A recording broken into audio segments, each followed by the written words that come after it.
ఓం భైరవ కాళికై నమోస్తుతే.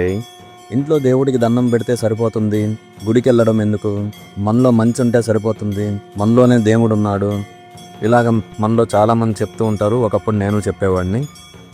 దీనికి శాస్త్రబద్ధంగా సాంకేతికంగా మర్చేసి చెప్తే రెండు మర్చేయడం ఏంటే? శాస్త్రం అంటేనే మోడర్న్ సైన్స్. మన శరీరంలో చాలా ఫాస్ట్గా పనిచేసేది మన మనస్సు. ఆశ, అహంకారం, భయం, బాధ, దుఃఖం వీటన్నిటి మధ్య చాలా ఫాస్ట్గా తిరుగుతూ ఉంటుంది. ఆ మనస్సు అసలు స్థిరంగా ఉండదు. ఆ మనస్సుని స్థిరంగా ఒక దిశలో నిలపగలిగిన శక్తి ఉన్న ప్రదేశమే దేవాలయం. ఇప్పుడు ఇంట్లో పూజ చేస్తే సరిపోతుంది, మనలోనే దేవుడు ఉన్నాడు, మనలో మంచి ఉంటే సరిపోతుంది అంటే ఇప్పుడు భోజనం చేస్తే సరిపోతుంది కదా, మరి శ్వాస పీల్చుకోవడం ఎందుకు?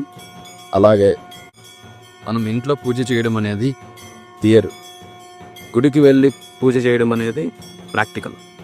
రెండు ఈక్వాలెంట్గా ఉంటేనే ఫుల్ఫిల్మెంట్ అనేది ఉంటుంది. గుడిలో ఒక మూల విరాట్ని ప్రతిష్ఠించేటప్పుడు శాస్త్రీయబద్ధంగా ఎన్నో వేద మంత్రాలతో మంత్రోచ్చారణ చేస్తూ ప్రాణప్రతిష్ఠ అనేది చేస్తారు. ఆ తర్వాత కొన్ని వందల సంవత్సరాల నుండి లక్షల మంది భక్తులు ప్రార్థనలతో, దీపారాధనలతో, మంత్రోచ్చరణలతో అక్కడ ఒక ఎనర్జీ ఫీల్డ్ అనేది ఫామ్ అవుతుంది. ఆ ఎనర్జీ ఫీల్డ్ అనేది మా ఇంట్లో ఉన్న పూజా మందిరంలో మిస్ అవుతుంది.